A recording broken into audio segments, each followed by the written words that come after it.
क़यामत के दिन पूछा जाएगा कि आपने ये हदीस बयान की थी कि नहीं, बुखारी की 2812, और शायद भाई ने सिंपल इसका इतना ज़बरदस्त अकील लगा दिया। उन्होंने कहा कि क्या इमाम बुखारी से क़यामत में सवाल होना था कि आप हदीस देखें बुखारी की। बिस्मिल्लाहिर्रहमानिर्रहीम। मुझे नहीं समझ में आ रहा है इस वीडियो के ऊपर मैं किस तरह से रिएक्ट करूं, लेकिन चलें थोड़ी सी गुफ्तगू कर लेते हैं। बात हुई है तो बात से बात निकलती ही है।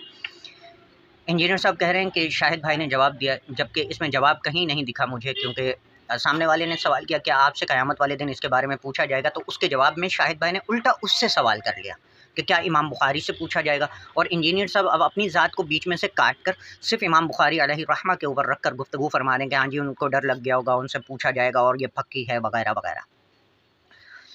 अगर वो इल्म जो आप तक पहुँचा है, जो हम तक पहुँचा है, उस इल्म की रोशनी में इस बात को देखा जाए, इंजीनियर साहब की पूरी बात को, तो आपको एक चीज़ वजाहत से पता चल जाएगी। हज़रत इमाम बुखारी अलैहि रहमा मुहद्दिस हैं और वो मुजद्दिद हैं अहादीस के अंदर, जिन्होंने हदीसों में सबसे पहले दर्जाबंदी फरमाई और असनाद चेक करने का एक क्राइटेरिया लिखा, और उन असनाद की हैसियत से अहादीस को कौन सी हदीस किस दर्जा पे आती है उस दर्जा के हिसाब से।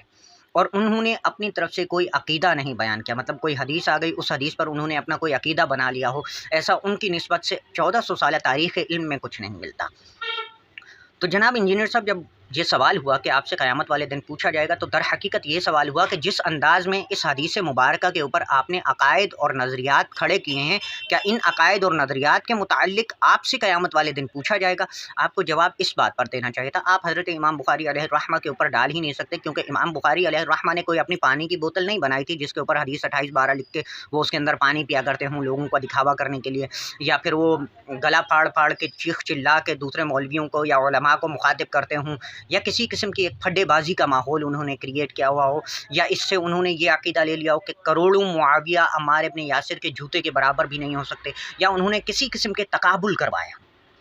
ऐसा कुछ भी हज़रत इमाम बुखारी से मंसूब नहीं है सर, ये टोटल बातें आपसे मंसूब हैं और आप बरमला इसका इजहार करते हैं उस हदीस को बुनियाद बनाकर। लेकिन कुरान मजीद के अंदर ऐसे वाक़यात को भी बड़ी वजाहत से बयान किया गया है। कई अक़वाम का ऐसा तज़किरा मिलता है इसी कुरान के अंदर जो कई अल्लाह के अम्बिया को और औलिया को उन्होंने अपना खुदा बना लिया था और अपने मन घड़त अकायद उनके नाम से मंसूब कर दिए थे।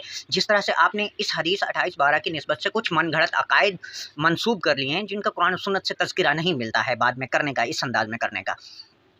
तो उनके बारे में आया है कि कल क़यामत वाले दिन जब वो अपने उनसे इस अमाल के बारे में पूछा जाएगा, तो वो जब उनसे मंसूब करेंगे उन औलिया से, उन अम्बिया से, तो अम्बिया और औलिया उनसे ऐलान बरात कर लेंगे, फरमाएंगे नहीं हमने इनको ऐसा कुछ नहीं कहा था।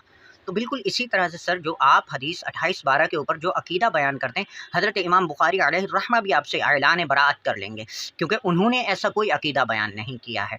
और कुतुब के अंदर जब रिवायात आ जाती हैं तो सामने वाले के ऊपर होता है कि वो उस रिवायत से अपने लिए क्या नतीजा निकालता है। इसमें मुसन्निफ़ का कोई कसूर नहीं होता, ना वो किताब का कसूर होता है, वो आपके टोटल अकायद और आपके नज़रियात और आपके नफ्स की गिलाज़त होती है। अब कुरान मजीद के अंदर क़िताल और जिहाद का हुक्म है, इसको बुनियाद बनाकर कई लोग ऐसे हैं जो बाज़ारों के अंदर मासूम बच्चों के ऊपर बॉम्बिंग करते हैं, सुसाइड अटैक करते हैं।